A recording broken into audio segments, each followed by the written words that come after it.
승리하세요. 세상에서 사랑합시다. 오직 예수. 하이파이브 하세요.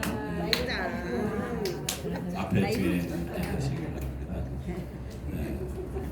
오해가 생기면 새 걸음 물러나면 이해가 되고 이해가 되면 사랑할 수 있습니다. 사랑합니다.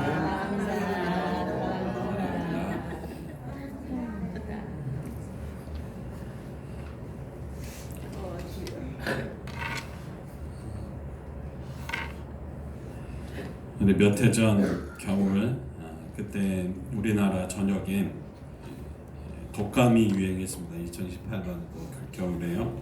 저도 그때 독감에 걸려서 대단히 고생을 했습니다. 열이 주의를 앞두고 열이 40도까지 올라가서 응급실에 가서 링겔을 맞고 열이 좀 내려서 이제 그 다음 예배를 드리고 나서 그날 바로 입원을 했습니다.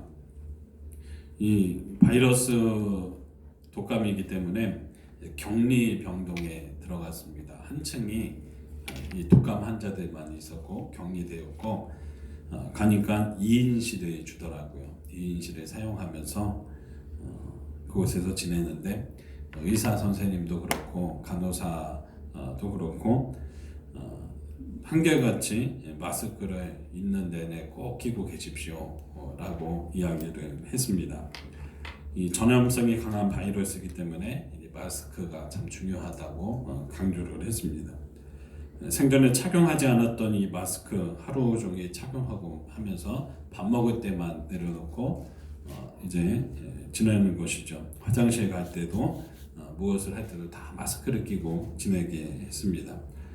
근데 한 이틀 지나니까 너무 답답하더라고요. 처음에는 이 몸이 말이 마음에 듣지 않고 그러다가 조금 괜찮아지니까 이제 병동 답답하니까 이리저리 이제 다니는 거죠. 어떤 사람들이 있을까, 또 어떤 사람이 아이들이 입원을 했을까 이렇게 다니면서 이름을 좀 구경하고 다녔습니다. 그런데 다니다 보니까 어디서 익숙한 이름이 있었어요. 우자열. 그 마스크를 끼고 들어가 보니 정말 이제 권사님이 누워 계셨어요.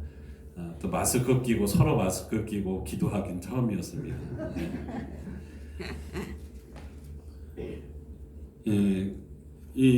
그때 이제 처음 한 이틀간은 별로 차도가 없었어요. 계속 아프고 기침이 계속 나고 달라지는 것이 없었는데 한 3일째 되는 날부터 독감은 5일 동안 입원 치료를 합니다. 이제 5일 동안은 이제 한 3일째부터 몸이 괜찮아진 것이죠. 별다른 차도가 없다가 갑작스럽게 몸이 온전해지기 시작을 했습니다. 열이 나고 몸이 쑤셨던 것들이 사라지고 기침도 점점 사라지고 입맛도 돌아오고 그때부터 밥도 잘 먹게 되었습니다.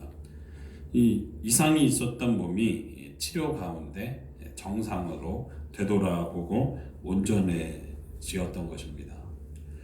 이 온전해지다라는 말이 있습니다. 온전해지다라는 말은요, 건강을 되찾다라는 말과 같은 거겠죠.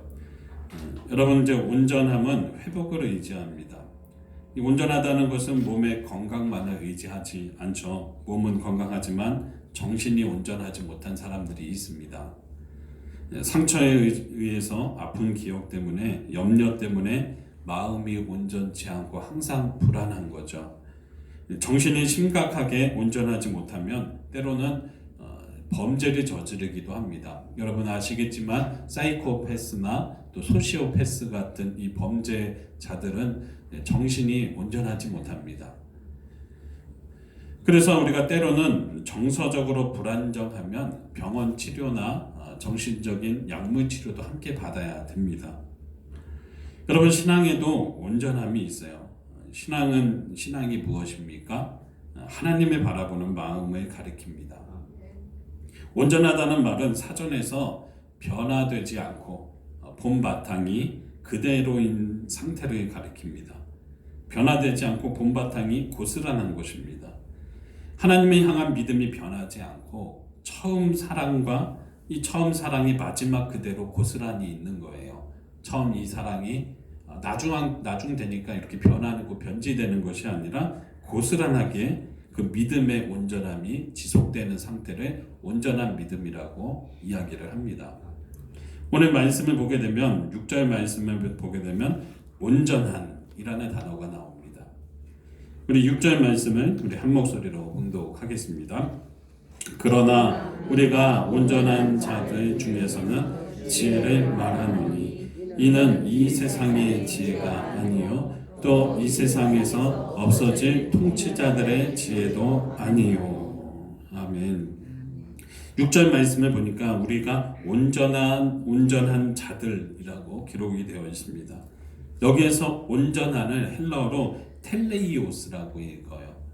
텔레이오스라고 있는데 뜻이요 완성한, 컴플레트, 또 완전한, 퍼펙트라는 뜻이 있어요.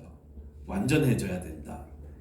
그런데 이 텔레이오스라는 단어의 원형의 단어는 본래 어디에서 파생된 단어나 봤더니요 텔로스라는 헬라어로부터 시작이 된 것이 텔레이오스입니다. 이 텔로스는 무슨 뜻이냐 하면요 목적 또는 끝이에요. 그러니까 이 온전한 사람은 어떤 사람이냐 이렇게 생각을 할 때 목적이 분명한 사람이 온전한 사람이에요. 또 처음과 끝이 달라지지 않는 사람이 온전한 것이죠. 신앙적으로도요 온전한 사람을 뭐라고 하냐 목적이 분명한 신앙을 가진 사람을 가리킵니다. 처음은 믿음이 미약할 수는 있어요. 그러나 끝이 믿음이 견고한 사람을 가리킵니다. 여러분 온전하신 분이십니까? 나는 온전함이 여러분의 온전한 신앙이 우리 안에 있습니까? 믿음이 견고한 이제 분명한 목적이 있는 온전한 신앙인이 되기 위해서 우리가 무엇을 어떻게 해야 하는 것일까요? 어떤 사람은 온전해지기 위해서 금식을 하고자 합니다. 내 안에 주님 고행이 다가오면 수고와 고통이 다가오면 내가 신앙적으로 온전해질 것이라고 이제 생각을 하는 것이죠. 우리만 그렇게 생각하는 것이 아니라 구약시대 성도들도 똑같이 생각을 했습니다. 이사야서 58장 1절부터 9절 말씀을 보게 되면 당시 페르시아 제국이 그 나라 식민 통치를 하는데 페르시아 제국의 이제 고레스 왕은 포로들을 다시 해방시켰어요. 해방을 시키고 본국으로 돌려보내고 성벽도 건축하게 하고 성전도 건축할 수 있는 기회를 주었습니다. 이 나라가 식민 통치를 받고는 있지만 나라가 나라다운 이제 구성이 될 수 있는 거죠. 성벽이 있죠, 왕궁이 있죠, 성전이 있으니까 얼마나 좋겠습니까? 다시 예배드리지 못했던 포로여서 예배를 떠났던 사람들이 예배를 다시 드릴 수 있게 된 거예요. 이때 이 백성들이 그래서 이제 다시 찾은 이 기회에 대해서 그냥 넘어보내지게 않기 위해서 예배를 소중하게 여기면서 예배를 잘 드렸습니다. 또 율법도 잘 지킵니다. 그런데 이상하게 어느 순간부터 하나님이 기뻐하시지 않는 거예요. 하나님이 그때 이 사람들이 자신 하나님 앞에서 온전케 되기 위해서 금식을 하고 자신의 고행을 하는 이 모습들을 보면서 하나님이 그것을 보면서 기뻐하시지 않는 거예요. 이사야서 58장 3절 말씀에는 이렇게 기록을 합니다. 함께 봉독합니다. 우리가 금식하되 어찌하여 주께서 보지 아니하시오며 우리가 마음을 괴롭고하되 어찌하여 주께서 알아주지 아니하시나이까. 보라, 너희가 금식하는 날에 오락을 구하며 온갖 일을 시키는도다. 아멘. 백성들이 금식을 하고 마음을 괴롭게 하면 내 신앙이 성장하고 신앙이 온전해진다고 생각했던 것 같아요. 하나님이 이 금식을 분명히 받으실 것이다. 하나님이 내가 이렇게 고생을 하고 어려운 가운데 처하고 스스로 음식을 먹지 않으면서 고행을 하고 수고를 하면 분명히 하나님께서 기도도 들어주시고 응답하실 것이다. 여러분 금식해 보셨습니까? 며칠까지 해보셨어요? 20일. 어우, 대단하십니다. 박수 한번 보내주니까 대단하십니다. 뭐 40일을 금식하고 뭐 50일을 금식하고 100일을 금식하고 대단해요. 근데 이 금식을 이렇게 하는데 금식 말고요. 금식. 굶는 거, 어쩔 수 없이 굶는 거 말고요. 내가 하나님 앞에 끼를 끊으면서 하나님께 기도하는 거예요. 그런데 문제는 백성들이 금식을 하고 고행을 하면서 그 정성, 그 정성도 하면 하나님이 삶이 달라지게 하고 고쳐주시고 회복시켜주시고 들어주시는 것이 있어야 하는데 하나님이 들어주시지 않는다는 거예요. 하나님, 내가 이렇게 수고하고 내가 고행을 하고 금식까지 하면서 기도하고 있는데 하나님 내 기도를 왜 안 들어주십니까? 왜 내 병이 그대로 있어요? 하나님, 왜 내가 이렇게까지 하는데 변화가 하나도 없는 거예요? 이런 상태가 오늘 이사야서 58장 3절의 말씀인 거예요. 마치 이런 거죠. 하나님, 내가 이렇게까지 하는데 이거 들어주셔야 합니다. 하나님, 내가 이번 주 예배 드려줄 테니 하나님 로또 당첨해 주실 것이죠? 꼭 해주셔야 됩니다. 중학교나 이제 초등학생들이 평소에 공부 안 하고 열심히 준비하지 숙제도 잘 안 하고 하다가 이제 중간고사나 기말고사 보면 꼭 하는 것이 있어요. 시험지 딱 앞에 놓고 하나님, 내가 이거 3번으로 통일하겠습니다.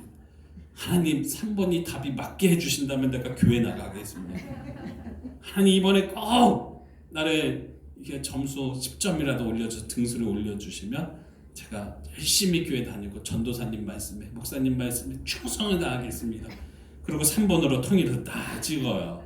어김없이 하나님 내 기도를 안 들어주시는구나. 이런 거죠. 하나님, 내가 교회 잘 나갈게요. 여러분 아시겠지만 이런 신앙을 우리가 이야기를 할 때 온전하다고 하지 않고 아주 기초적인 신앙이죠. 아주 초신자들보다 더 못한 기초적인 완전 신앙이에요. 이게 원초적인 신앙이죠. 미신적인 신앙인 것이죠. 이런 믿음은 온전한 믿음이라고 할 수 있겠습니까? 아직 부족한 것이죠. 아직 연약한 거죠. 온전한 성숙한 신앙이라고 금식을 하면 무엇인가 이루기 위해서 온전한 신앙이라면 금식을 해서 무엇인가를 이루기 위해서 금식하지 않습니다.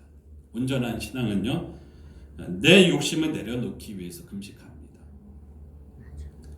한 끼를 굶어가면서 주님의 말씀을 묵상하면서 내 욕심이 아직 있구나. 내가 아직 내 힘으로 살아가고 있구나. 내 몸에 힘에 음식물이 안 들어 힘이 안 생기잖아요. 아픈 사람처럼 돼요. 먹을 게 안 먹으면요. 여러분 오늘 아침 한 끼 안 드신 분, 아침 안 드신 분 계십니까? 나 아침 안 드셨다. 네, 한 분밖에 없네. 어쩐지 많이 힘이 없죠. 저도 안 먹었어요. 네, 저도 안 먹으니까 왠지 좀 힘이 없는 것 같은데. 근데 이 금식은 이런 거예요. 내가 이게 음식을 먹지 않으면서 힘이 빠지잖아요. 내 힘도 같이 빠지고 하나님이 나를 움직여 주십시오. 온전한 신앙은 그렇죠. 주님, 내 힘이 있어서 내 모난 성격 때문에 사람들에게 상처를 줍니다. 이 불순종의 마음이 계속 내 마음을 다스립니다. 주님, 그렇게 우리가 그래서 금식기도 하는 거예요. 내 뜻을 내려놓고 주님의 뜻을 쫓기 위해서 우리가 금식을 합니다. 하나님 협박하는 금식기도가 아니에요. 하나님, 이거를 꼭 이루어 주셔야 됩니다. 내 자식 대학교 꼭 가야 됩니다. 금식을 하죠. 근데 이거 어떻게 보면 하나님이 협박하는 거예요. 근데 그것이 아니라 진짜 온전한 금식 기도는 내 뜻을 내려놓는 거예요.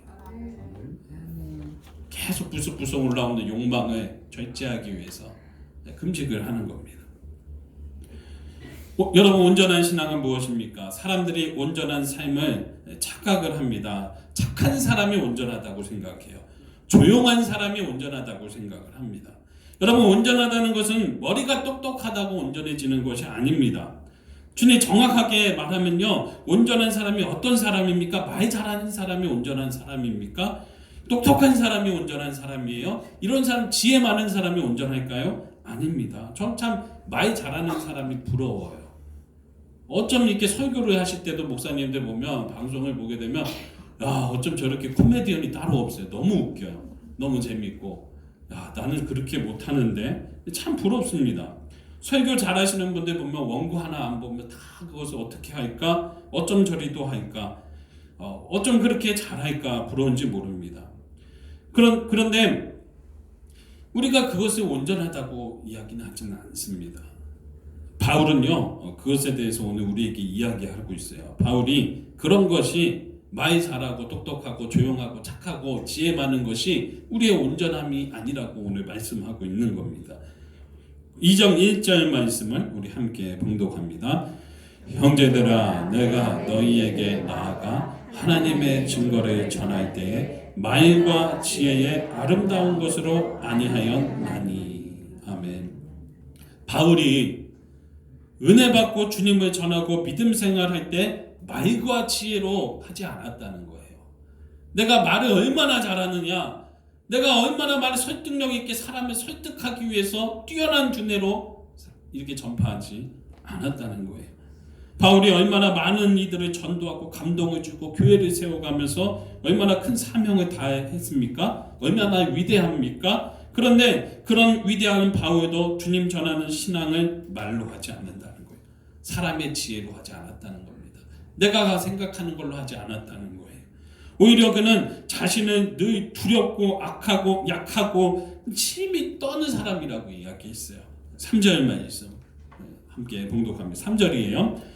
내가 너희 가운데 거할 때에 약하고 두려워하고 심히 떨었더라. 아멘. 전도할 때마다, 말씀을 전할 때마다 바들바들 떠는 거예요.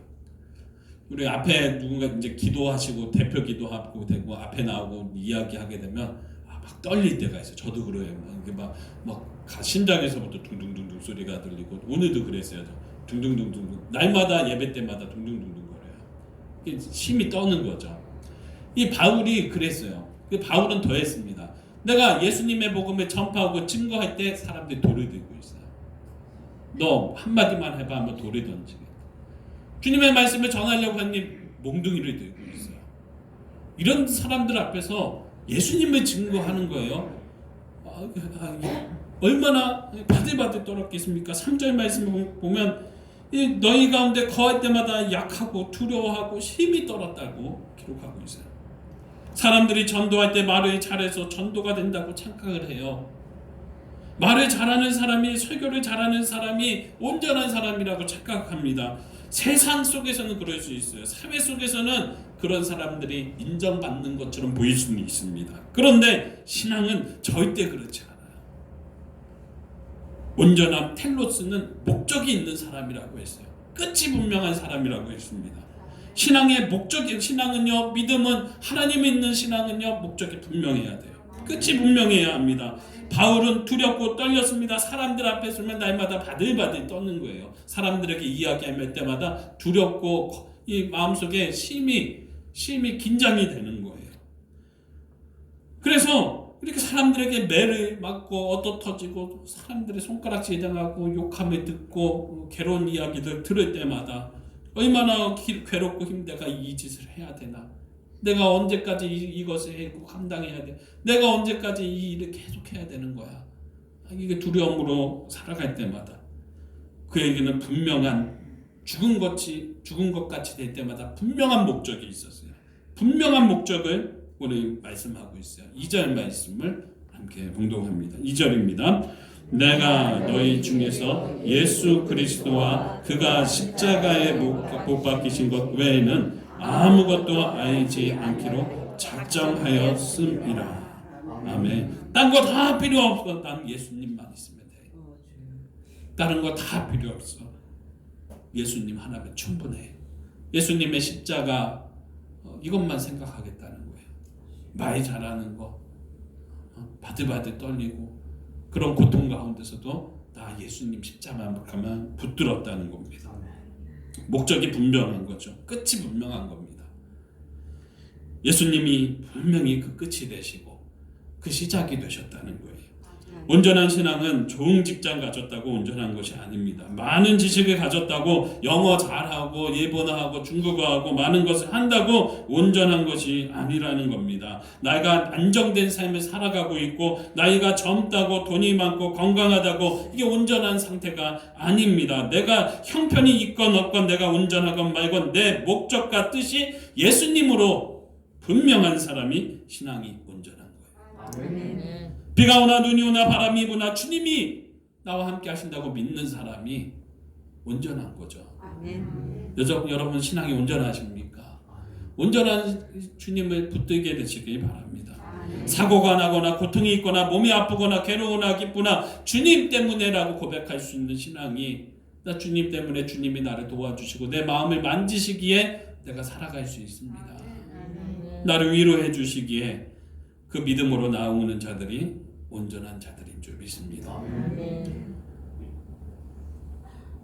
찬송가 254장에 보면 가사의 3절인가요? 가사가 그래요. 날 오라 하심은 온전한 믿음과 또 사랑함과 평안함 다 주려 함이라. 날 오라 하심은 온전한 믿음과 또 사랑함과 평안함 다 주려 합니다. 내가 주께로 지금 가오니 십자가의 보혈로 날 씻어 주소서. 날 오라 하심은 온전한 믿음과 또 사랑함과 평안함 다 주려 함이라. 내가 주께로 지금 가오니 십자가의 보혈로 날 씻어 주소서. 주님, 내가 굉장히 연약합니다. 그러나 십자가의 보혈로 나를 씻어 주옵소서. 이 신앙이 온전한 믿음인 줄 믿습니다. 십자가 앞으로 나아가는 자를 주님이 온전케 하십니다. 예수님은 그 십자가의 사랑을 믿고 의지하는 자를 부를 때 이렇게 부르셔요. 너희는 세상의 빛과 소금이다. 마태복음 5장 13절 말씀인데요. 우리 함께 봉독하겠습니다. 너희는 세상의 소금이니 소금이 만일 그 맛을 잃으면 무엇으로 짜게 하리요? 후에는 아무 쓸데없어 다만 밖에 버려져 사람에게 밟힐 뿐이니라. 이 중국에서 시작된 신종 코로나 바이러스, 이제 우한 폐렴이라고 흔히 부르는데, 처음에는 얼마나 우리가 불안했습니까? 우리 사회가 여러 가지로 이것으로 많이 불안했는데, 이 신종 코로나 바이러스 때문에 생긴 사회적인 현상이 있는데 바로 무엇이냐면요, 혐오예요. 혐오. 사람을 혐오하는 문화가 드러나게 되었어요. 어떤 목사님이 이번에 이제 성지순례를 가셨는데 이 코로나 바이러스로 인해서 조심해야 되잖아요. 여행 가시면 더 특히나 조심해야 합니다. 그래서 중국 사람들이 여행을 많이 다니기 때문에 중국 사람 피해 다녀야 되겠다. 이 성지순례도 중국 사람들이 그렇게 많이 와요. 이 중국 사람 피해야 되겠다 해서 그 중국 관광객이 많이 오는 곳에 그러니까 피해 다녀야 되겠다 생각하면서 피하려고 했는데 중국 사람들이 없더래요. 중국 사람들은 오히려 없고 서양 사람들이 자기를 피하더래요. 서양 사람들이 외국이 자기를 피하고 다니더라고요. 그래서 그 복잡한데도 널널하게 이제 성지 순례를 하셨다고 해요. 이제 중국 사람으로 동양인이니까 혐오하는 거죠. 피하는 거죠. 중국 사람이라고 착각을 하고. 그래서 여러분 요즘은요 중국에서 왔다고 하면 사람이 다 피해요. 나 중국 여행 갔다 왔어. 그러면 다 피해 다녀요. 나오지 마. 그러고 중국 유학 온 사람도 그렇고 잠시 갔다 온 사람도 다 피하고 다니는 거예요. 예전에는 북에서 왔습니다 하면 피했는데 지금은 중국에서 왔다고 하면 다 피해요. 심지어 이 중국 사람 대문 밖에 몫으로 박아서 못 나오게 한다고 하잖아요. 그렇게 못 나오게 이 혐오를 하는 거죠. 그런데 사실 기독교인들은 혐오인들이에요. 기독교의 시작은 다 혐오받았습니다. 예수 믿는다는 이유 때문에 너 나오지 마. 집 밖으로 나오지 마. 로마의 그 네로 황제가 로마 시내에다 불을 질러 버렸죠. 화재를 일으켰는데 그 책임을 기독교인들에게 전가하고 또 그것을 정당화하기 위해서 유언보혈을 퍼뜨렸는데 저 사람들은 서로의 살을 뜯어먹는다. 또 저 사람들은 불륜을 저지른다. 서로 형제 자매라고 하면서 뭐 나이도 상관없이 이 정말 사회의 좀 악이다. 정말 식인종 같은 사람들이다. 뭐 그렇게 하니까 기독교인들을 잡으려고 하고 혐오하려고 하고 멀리 하려고 하고 집 앞을 나무로 박아서 못 나오게 하고 이렇게 교인들을 괴롭힌 거예요. 엄청난 핍박을 받았습니다. 엄청나게 혐오를 받았습니다. 바울도 처음에는 예수 믿는 사람들을 엄청 그렇게 고난을 많이 했던 사람이었어요.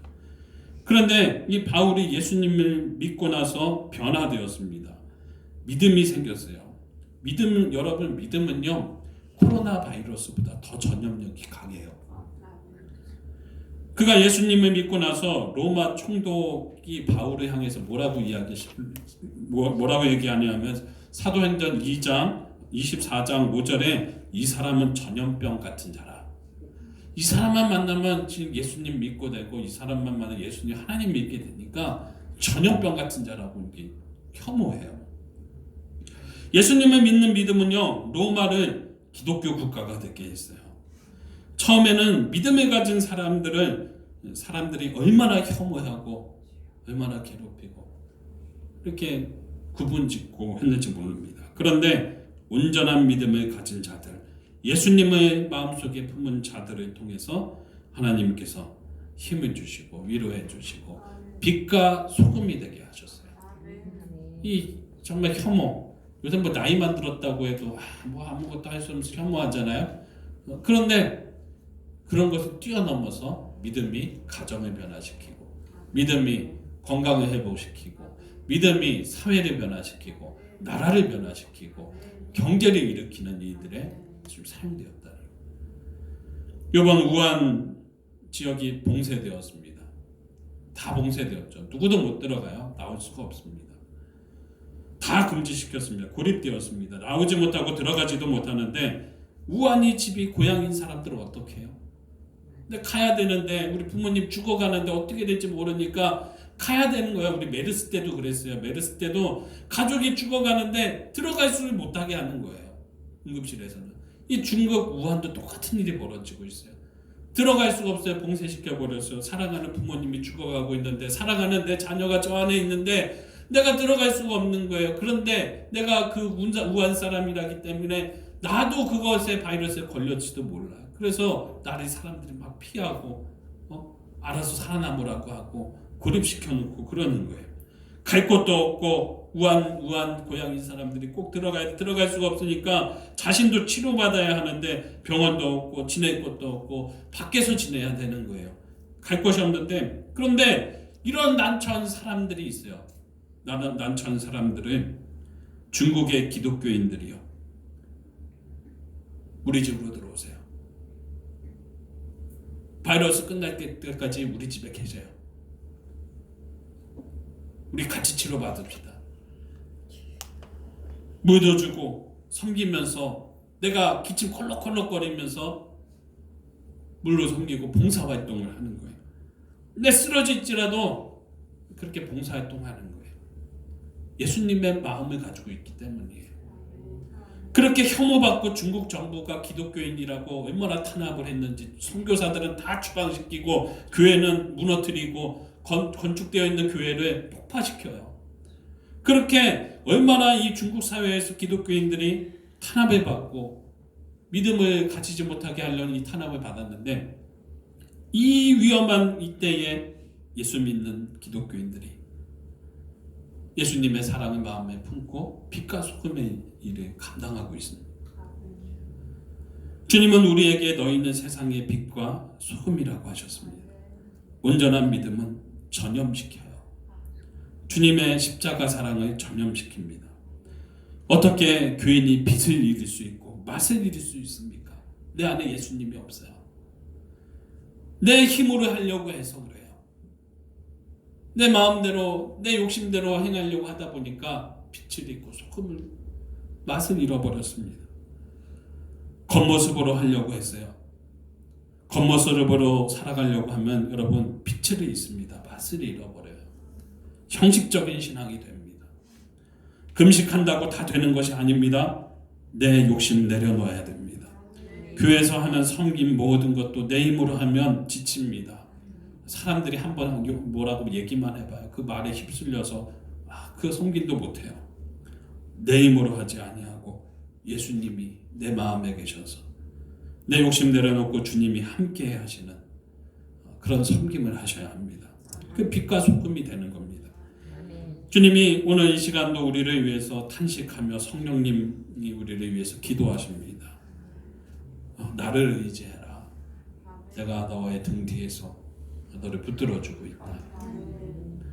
여러분 말로 되는 것이 아닙니다. 지식으로 되는 것이 아닙니다. 성공으로 되지 않습니다. 설득으로 되는 것이 아닙니다. 여러분 이런 걸로 가족 전도해 보세요. 벌써 다 전도해서 다 이곳에 다 데려다 놨어야 돼요.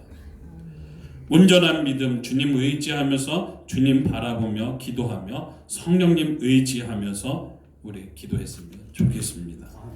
온전한 믿음 주옵소서. 환경에 지배당하지 않게 하시고 사람들에게 현혹당하지 않고 믿음으로 주님만 바라보게 하옵소서. 여러분 성숙한 신앙, 온전한 믿음은 무엇입니까? 환경이 우리를 넘어뜨리지 않습니다. 환경 때문에 회피하고 도망가지 않습니다. 편한 것 추구하고 그것 때문에 넘어지지 않습니다. 여러분 재정이 어려워졌습니까? 주님께 그렇다고 주님께는 어렵게 안 됩니다. 아무리 어려워도 저는 당당하게 목회하려고 합니다. 아무 것이 없어도 통장에 10원짜리 하나 없어도 전 당당하게 목회하려고 하는 사람입니다. 여러분 가정에 온전한 믿음을 세워가시기 주의 이름으로 축복합니다. 기도 응답이 지체가 되고 있습니까? 경제적인 위기가 오고 계십니까? 가정의 불화 속에 지속되고 있습니까? 해결 방법이 없습니까? 주님 앞에 나오시기 바랍니다. 성령님을 의지하시고 온전한 믿음을 강구하여서 빛과 소금이 되는 길을 걸어가셔서 결국 그 빛과 소금이란 이 믿음의 온전함 때문에 일어서게 되는, 회복이 되게 되는 그 복을 받으시는 저와 여러분 다 되시길 주의 이름으로 축복합니다. 우리가 찬송가 254장 부르시고 우리 함께 결단의 찬양하십니다. 254 내 주의 보혈과 찬양 부르십니다.